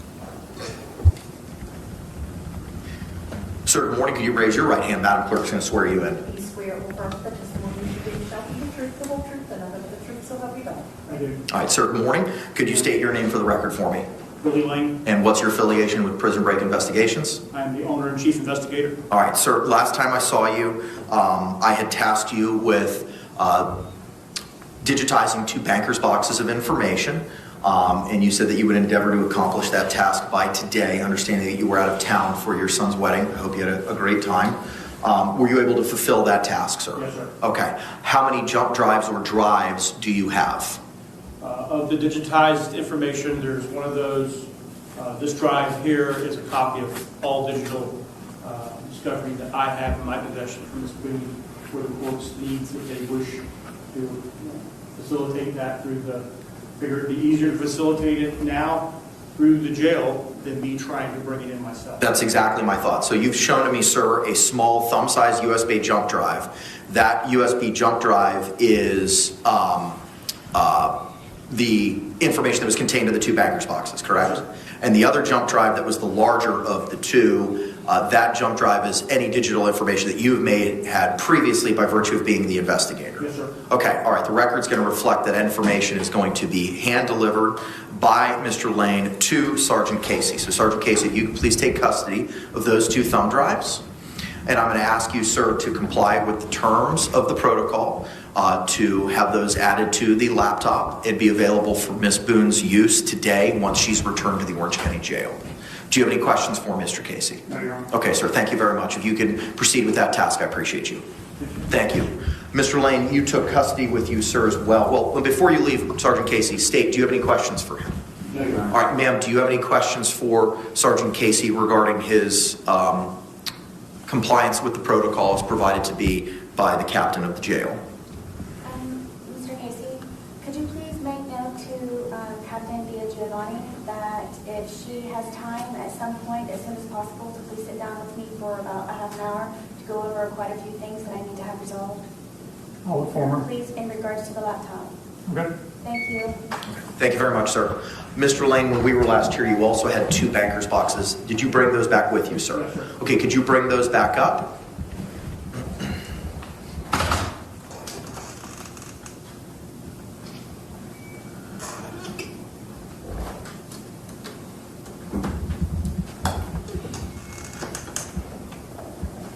I'm surprised at how I do see it little. looks like the original exhibit tags are still on the top of those. Mr. Lane, did you complete and copy everything that was in both of those boxes? Yes, sir. Okay, I'm going to have Madam Clerk take possession of what was pre-marked as A and B for the purposes of the June 28th hearing, and we'll hold those into evidence. Do you have any questions, Mr. J, for the investigator with regard to his task? No, Your Honor. Thank you. All right, ma'am, do you have any questions with regard to your investigator regarding his completion of the digitization process? And my only question is, Mr. Lane, do you know when you would be coming to meet with me at the jail? It's going to be my intent to try to get out there at the end of the week or beginning of next week. I don't feel comfortable signing your invoice. I think Ms. Boone would have to sign it. Okay, that's fine. Okay. Is it okay if I... Hand the... Counselor, you're muted. Yes, that would be acceptable, yeah, if Mr. Lane, and Your Honor, in light of this, maybe it might be more appropriate for the court to go up to $10,000 for the investigator, because it sounds like he's already done a lot of work, so it might make more sense instead of having to come back later. Would that change the original, the 5,500, or just we would increasing 5,000 to 10,000? 5,000 to 10,000, I think would make sense, Your Honor, just because it sounds like that we may, based on what's already been done, and Mr. Lane may have more to say about that, but based on what he's already done, I suspect he's probably used a large chunk of that 5,000 just doing this one task. One thing I would like to add, Your Honor. Yes, sir. In lieu of having to come back and file another motion, is if JAC would agree to travel expenses since I'm out of county. If not, I can get that in some type of form of a writing and get it to you or to the JAC if that's acceptable. Mr. Lake? Your Honor, we'd have no problem with the court authorizing, say, $1,000 for travel expenses as well. All right, fine. So we'll increase it from $5,000 to $10,000 for investigative costs, and for travel-related expenses, $500 to $1,000. Mr. Lake, are you going to need an order for the court file with regard to those? We would, Your Honor. Okay, could you submit that? Yes, Your Honor, we will prepare the order and submit it. All right, very good. Just send it to Ms. Barrios, so I believe you have her contact information. Yes, Your Honor. All right, very good. Thank you, sir. Mr. Lake, thank you so much, sir. Yes, sir. All right. Judge Keenan, Yes, ma'am. forgive me. What is his name, please? That's Christian Lake. He is an attorney associated with the JAC, the Judicial Administrative Commission, regarding costs for indigent defendants. All right, state from a scheduling perspective or the protocol, which I know I filed a notice of filing of, I'm sure you've had the opportunity to review it. Anything else we need to address from that? We're good on scheduling, Your Honor. Thank you. Okay, thank you. Ma'am, anything else we need to address regarding scheduling or the protocol other than what you've already addressed this morning? Will my investigator be present at anything for and with me? I can't speak to for or anything, but based on what we discussed today, your investigator will be there for the digital review, which will take place no later than September 3rd. Okay, yes, I would like to have some type of witness from He will be my side there. also. He will be there. Mr. J is going to be recording the conversation as he identified previously. Thank you. Now, ma'am, you made reference to some motions that you may have brought with you this morning. Yes, please. All right, if you could hand those to the deputy.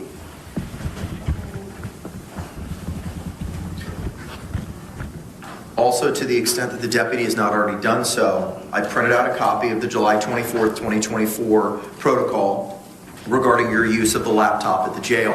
And I'm going to ask the courtroom deputy to please hand deliver a copy of that to you.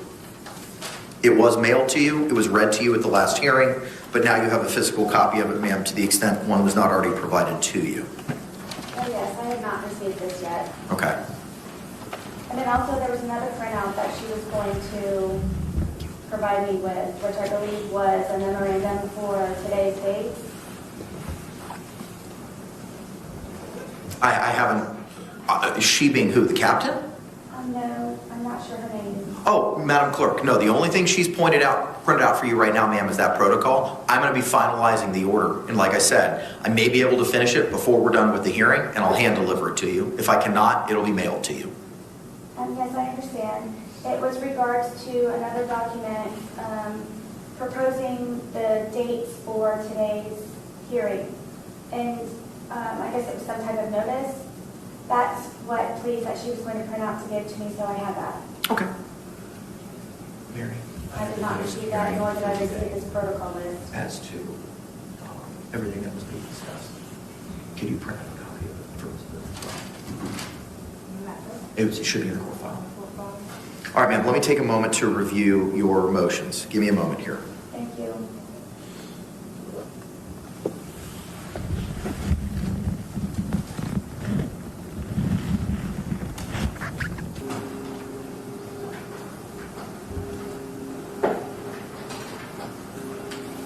Well, ma'am, with regard to one of your motions, the motion for defendant's immediate address correction, as identified earlier, there was a clerical error using the general P.O. box as opposed to legal mail. That's been remedied. So I'm going to go ahead and grant that motion as that's already been remedied, but I don't have a problem granting your motion for the correct address for any legal mail.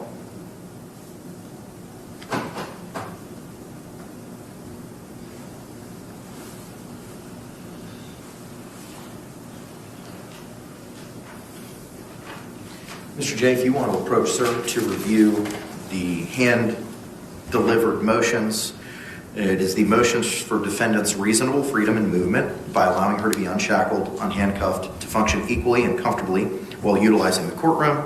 The second motion is the motion for defendant to lawfully receive, review, utilize the original hard copy discovery, parentheses, 2 boxes, -A, B, parentheses, submitted to the court by former attorney parentheses S, and parentheses, on June 28, 2024, for preparation of trial in her criminal case. Just review those, Counselor, and just let me know when you're ready to address them. She wants the boxes. She wants the boxes. After all her complaining, I can't look at my discovery because it's not private. I need a private place to view all this discovery. So it's remedied. She has a laptop and USB drives. It's great. It's all remedied. Remember last time? Oh, no, now I want the boxes.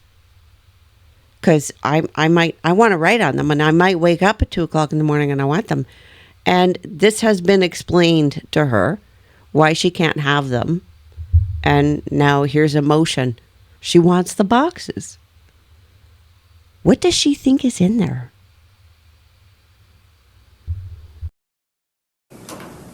Your Honor, in regards to the first motion, we need to notice the Sheriff's Office, who is in charge of courtroom security. So we're not able to address that today unless they're allowed. I don't know if you're able to contact the person that's in charge of that today. Otherwise, we would need a separate day for that motion. Okay.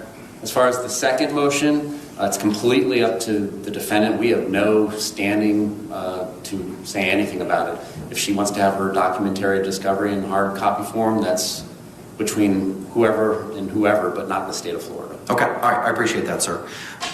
Ma'am, with regard to your request for discovery, the hard copy discovery, you've advised me multiple times seeking to use a laptop. I have written correspondence from you asking for a laptop. That laptop is being provided. At the last hearing, you advised that you wanted hard copies. You've also advised me that you live in the female dormitory, you have limited to no privacy, and you have nowhere to store anything. You have a small drawer to keep personal effects, and that's it. There's nowhere, is my understanding, in communications with the captain, to place this information. There's nowhere to house it. There's nowhere to store it. You do not have, by your own admission, any place to place it. Is that your understanding now? Are you asking me? No, those are just statements that I know that are in the court file that you've made. You've written letters requesting a laptop. That's been provided to you. I've never... You have written letters, ma'am, specifically asking for a laptop. Do you know what the date of that is? Without me going through all the correspondence. But when we have our hearing on the issue of the your motion for freedom and movement, well, I'll notice the sheriff, and we'll try to set that up for this week so that it can be done expeditiously. Okay. We can address that at that time. But the jail has advised me they have no place to store this information, these hard copies. You've advised me you have no privacy and nowhere to place them. So I'm not saying no, but I don't know how I can facilitate this for you when you do not have a place to store it, and the jail does not have a place to store it. We have an entire property department for all of the inmates on the entire compound. I've been given permission also by sergeants. Who? Corporal Ward, Sergeant Dunn, Sergeant DeJesus, have the understanding that I have been forced to represent myself as pro se and have temporarily given me a property bag where I can store additional case documents at my bunk. Help me understand, please, for future reference, so I know how to approach. By my statements that I have made to you, questions were not asked in order for you to come to the conclusion that you are coming to that I did not want my hard copy. I was never formally asked by you to see if I wanted my hard copy discovery. I would believe it was the court's understanding, the judge's understanding, that it should automatically be allowed to give to me. My understanding, and trying to explain to you also so you have an understanding, is my limited, restricted access to the laptop is from 8 to 4. I, with 62 days left in order to defend myself in preparation for trial, would like to close that laptop at 4 p.m. and then pick up the discovery hard copy in the 2 boxes that I have. I haven't spoken to the captain yet. I just now received the protocol for the laptop. I know that you had mentioned it to me the last time that we met with one another. So I'm confused how everyone is confused by me coming to the court with solutions and ideas and suggestions, but are being misinterpreted and misconstrued like my letters from my attorneys, and you're coming to the wrong conclusion. I'm not coming to any conclusion. The process was created, and I'm just reciting what you've said to me at prior hearings, ma'am. That's all I'm doing. You've told me you have limited space. You've told me that you have no privacy, and that you have a small drawer for personal effects. This is the first time I've heard anything about you having a locker or some kind of bag, or property bag, that you now have access to. That wasn't addressed at our last hearing. This is the first time I'm hearing about it. So I'm not drawing any improper conclusions, as I identified for you with the process. The jail created this process. It was something that they put together. And as I told you, we worked diligently to move forward to get with the jail to have this done. There's no nefariousness here. There's no undermining. There's nothing along those lines. I want you to have this information. And as I addressed at the last hearing, I could not copy it. I can't look at it. I can't look at what's in those two bankers' boxes. Ms. Barrios cannot. No one associated with my office can look at it. We had to use your investigator to do that.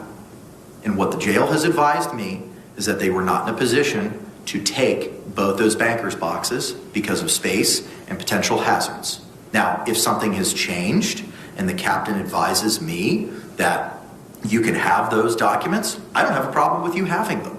But what I've been advised, as identified in that protocol, is to how and when you can have access to the information. And unfortunately, it wasn't in physical form, it was in digital form. And that was the process that the jail created. They are aware it's two bankers' boxes. They're aware of what the information is. Everything has been out in the open to address your concerns and how to facilitate getting this information to you. No one's withholding anything. No one's trying to hide the ball.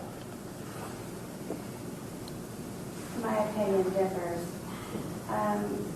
I was never asked anything. Just like my letters to you prior to you forfeiting my right to counsel, I was never asked anything in order for you to have a better understanding. My opinion differs. He just told her a bunch of facts, but I guess her opinion trumps the facts. It's getting dark. I have no idea if you can see me or not.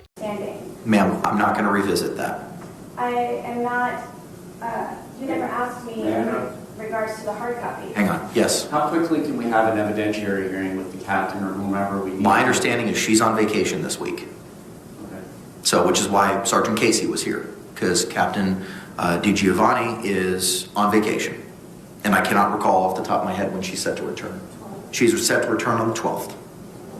So, if the document, what would be the process? Because it's marked, tagged, and in evidence, so there would need to be a motion to get it released from evidence. I mean, I would entertain an or tennis motion to have it released from evidence. The concern, as in Mr. J, this is the first time I had the opportunity to discuss this case with you. I know I've been dealing with Mr. Cacciatore. We had a hearing, and I'm sure you're versed on this, but let me just kind of bring you up to speed. We had a hearing in June, and at that point in time, I forfeited Ms. Boone's right to an attorney based on her conduct and alternatively a waiver. And I'm sure you've read it. Thereafter, the court endeavored to figure out how to get those two bankers' boxes that Ms. Cashman had provided to the court at that hearing in Ms. Boone's possession. It took time for the jail to come up with a policy and a procedure for that to happen. I was advised by the captain that they could not take custody or possession of those two bankers' boxes because of A, storage, and B, because of the hazard. Now, if the jail's in a position to revise that by virtue of Ms. Boone identifying a property bag or something that may be available for her use, I am 100% on board. If the jail says, yeah, we can facilitate and make that happen, her getting that information. I'm just traveling with what I've been provided, and the protocol that was provided to me that's been filed in the court file was not inclusive of providing her hard copies. I understand. I'm just trying to find a solution. So Same. If she moves Oritanis to release those two exhibits to her investigator, then perhaps he can try and get them released to her. And if he cannot, then it sounds like on the 12th we can revisit this when the captain's back. I think I don't know if she returns on the 12th or that's when her vacation ends. It's a Monday, so I'm assuming she'll be back, but I don't want to make any affirmative statements on that. I don't have a problem. Mr. Lane's had this discovery. I don't have a problem with him taking custody of it again. And if he's able to deliver it to the jail and they allow it to be released to Ms. Boone, I don't have a problem with that. I have no problem with it. I'm just traveling on what the jail has advised the court in the creation of this process. Okay, so if she wants to ori tennis, which means oral motion, move to release those two exhibits, the state has no objection, and it sounds like if Mr. Lane can't get them to her, we'll be able to revisit this in the near time future. Yes. Just so that she's advised. So I don't want to ask her, but perhaps the court can ask her. Sure. If that's what she wants. Ma'am, the state has recommended a position in an attempt to get you these hard copies. Is that something that you would like the court to, would you like to follow with the state's suggestion and ask of that of the court orally this morning? I'm not understanding what it is that he's trying to do. May I please propose that the hard copies go to Mr. Lane, and then once I have permission by the captain and whomever, he can release them to me? Granted. No objection to her motion. Okay. Mr. Lane, thank you for staying, sir. I appreciate you. If you could come back up here, sir, and take custody of both of those banker's boxes. I will have Ms. Barrios coordinate a hearing for the 13th at 8:45. Why not? We cannot do it the 13th because it's pretrial. You're correct.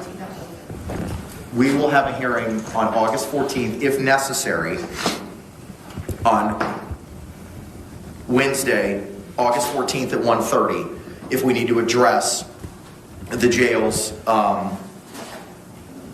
position in taking hard copies if Mr. Lane's unable to have it delivered. And Mr. Lane, you had advised earlier when Ms. Boone had inquired of you as to when you might be able to go visit her. You said the end of this week or by next week. If when you go to visit her by the end of this week or next week, bring that with you and see if the jail would be in a position to take it. If they are, I'm going to ask you to file a similar notice, sir, that that information was provided to the jail on what date and to whom. Okay? All right, thank you. Your Honor? Yes, ma'am. What would the hearing be for on the 14th then, for the jail taking? The hearing on the 14th, ma'am, would be if Mr. Lane is unable to have the jail take physical custody of those two boxes for your review outside of the laptop, Yes. we would have a hearing to address what, if any, protocols the jail may be able to utilize in you having those documents. It may not be necessary. We're going to go ahead and set it if we need it. If we don't need it, we will not have a hearing. Thank you. And then so there would not be needing to be made an updated evidence control sheet right now. It has been passed to Mr. Lane. As of right now, the court minutes are going to reflect that what was pre-marked as A and B from the June 28th hearing is being provided to Mr. Lane. Thank you. Okay. With regard to your reasonable freedom motion, I'm going to set that for this Friday. Is the state available at 8:45 on Friday? No, what's that date, please? That is the 9th, ma'am.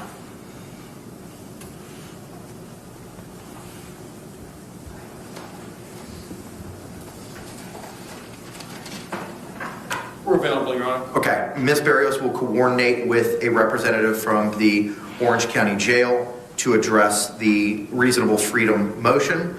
Ma'am, I'm going to hand file both of these motions with Madam Clerk, okay? Thank you. All right.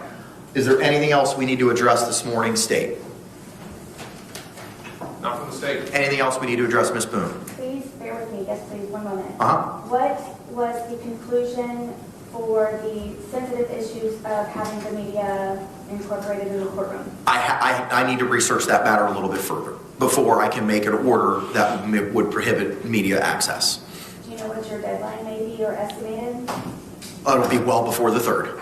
Thank you. That deadline is set for September 3rd at 9 a.m. when we'll have that viewing. I will endeavor to get that done as quickly as possible. Ma'am, you also had asked for a list of the persons that Captain DiGiovanni had provided.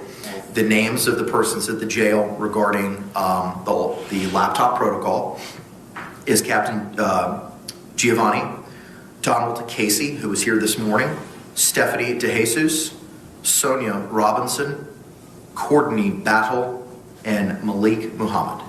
Thank you for that. Would you be able to provide me with a hard copy? I will put that in the order that'll be mailed to you, ma'am. Wonderful, thank you. Okay. If I may, I don't know if I'm allowed to address the state directly. Yeah, you're representing yourself, absolutely.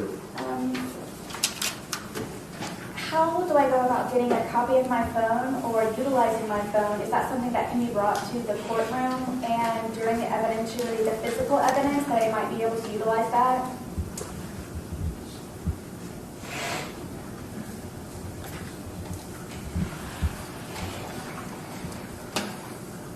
So my understanding is there was an imaging done of your phone with software called Cellbrite, and that is part of the digital discovery that has been provided to you. If you are talking about the physical device being re-examined by your own expert, then you would need to find and retain your own expert to do that without giving you legal advice or suggesting that he is the person you hired. I know that defense attorneys in this area hire somebody named Richard Connor, C-O-N-N-O-R, and then that will be between you and the JAC and him, whether or not he wishes to work for you and at what rate, so on and so forth. And then that examination would be done by him, with us being present if we wanted to be present. Seriously, I think she just wants to look through her phone. Yes, I have reviewed, I believe, 2 or 3 different thumb drives were given to me at one point, where I researched all of them extensively, also included with Mr. Lane, and it is nothing of use. It's primarily cookies and history and so forth. So that's why I don't understand who it is, a legal expert that can give me a near download of my entire phone in regards to videos and pictures and contacts. I could probably supply a witness list sooner than later if I were to have accessibility to my phone in regards to my contacts. That's why I didn't know if it would be allowed to have my phone physically here in the presence of everyone, including law enforcement, to be able to physically look at my phone and go through it and to see what I can extract myself while here in the courtroom before trying to figure out how to locate and contact an expert to download all of that to receive. So all of that information should have been downloaded, and I'm not sure what has been provided to you, but we will be double checking that. It has not been provided. Yeah, your contact information, all the videos and photographs, everything on your phone should have been downloaded. And what you may have reviewed is just a PDF file called the timeline, but there is additional data there, and we will make sure you have that. And then when it comes time to our digital evidence deadline, which I hope to exceed well before 9/3, we will be identifying which portions of it is of your phone, if any, that we seek to introduce at trial. So it may be texts from December 2nd, 2019, whatever it is. We will identify those pages, we will identify those files, because obviously your entire phone, however many gigabytes it is not going to just come into evidence, because like you said, there's so much of it would be not relevant. Yes, thank you. So you all have already had access to my phone and have researched it fully? We're not going to talk about our work product. I'm telling you what, based on my experience from other phone examinations is, all that information should be there. And it's typically presented in 2 different fashions. One is a large PDF, typically hundreds or thousands of pages, depending on how much you use your phone every day. And then there's a separate big digital image file that is read with what's called a UFED reader, and then that is where you can go in and look at everything. Yes, sir, thank you. I've not seen any of that. We are going to make sure that that is taken care of. And That, what just would as that be? clarification from the court perspective, is that something that would have been provided in discovery to prior counsels? Yes. Okay, then ma'am, as Ms. Cashman identified, she had everything. It's already been digitized for you, and to the extent you're able to have the hard copies, it'll be provided to you. So you'll have access to all that information today when you return to the jail. Yes, thank you. None of it was gone over in any way, shape, or form with Ms. Cashman or any prior. So this would be a milestone, an epic milestone for me to be able to finally do that. So now if I don't have what I need or I'm looking for, how do I go about, I know you all can't tell me because of legal matters, but do I need to write a motion? I don't know what I need to do in order to finally get a copy mirror download of my phone. If it could be brought to you for physical, with the other physical. So again, that is going to be something that requires an expert. And then if you get a defense expert, and the JAC pays for it, then we make arrangements to meet with that expert. That expert will have the opportunity to image your entire phone just as we did, and you all can work with that image. And you're going to be, if you don't already, on those thumb drives that Mr. Lane has, if you don't already have the full extraction and not just the PDF timeline of your phone, we're going to make sure that that is provided.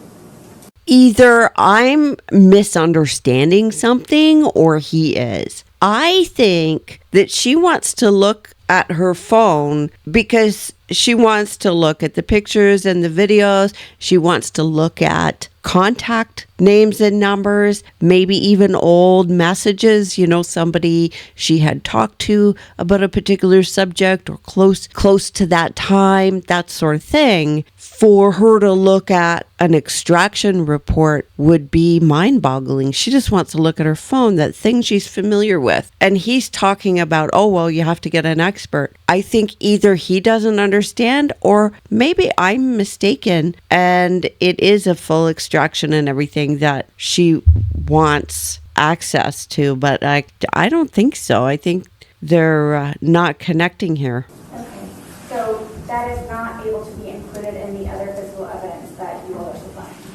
No, what I'm saying is there's two different ways that I see phone extractions. One is the PDF, which is what I think you're referring to as the timeline of this communication, so on and so forth. And then there is the actual ginormous file that is read with a UFED program. And all that should be provided to you. Hopefully your laptop can use it. It does take some specifications on the computer to open it. In fact, we're addressing those issues at our office with our own computers. And if it doesn't work, we will cross those bridges as we get there. And I've worked with Mr. Lane before. Just let him know. Mr. Lane knows how to find me. We will work this all out and get what you need. Absolutely, yes. I am grateful for your information. Just to clarify, please, during the physical evidence of me viewing that here in the courtroom, am I not able to physically open my phone and search through it? No, because it needs to be in a Faraday box where radio signals don't come and go, because anytime you turn on your phone, it changes the contents of the phone. Thank you You're very welcome. much. Ma'am, do you have any other questions? One moment, please.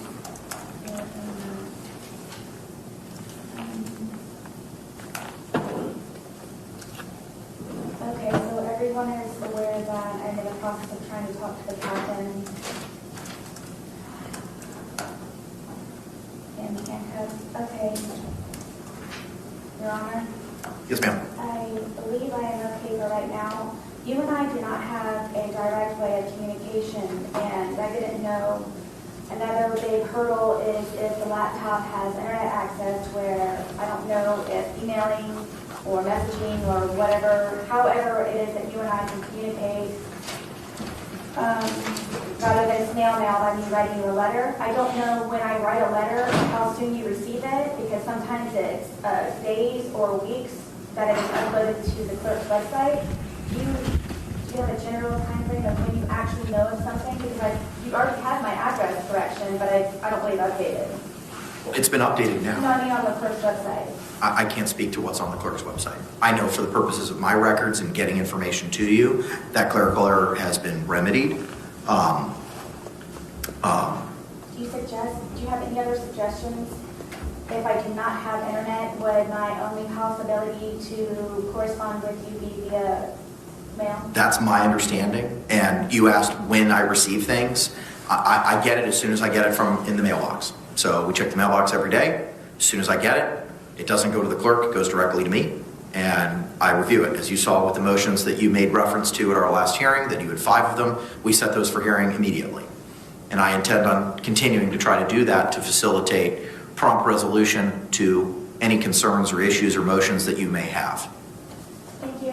And if I do have internet access or I'm able to, put on if it's not already. Am I able to correspond with you via email? You cannot correspond with me directly, but you can have conversations with my judicial assistant to the extent that you do have access to internet. I'll make sure to include her email address and telephone number in the order setting the deadlines that we addressed this morning. Yes, thank you. And for any, I'm not sure specifically which JA, but as soon as something is scheduled, could you all please make sure that I'm included in the certificate of service or portal or whatever it is I might be attached to in order to receive notices to be properly prepared? Notices have been sent, ma'am.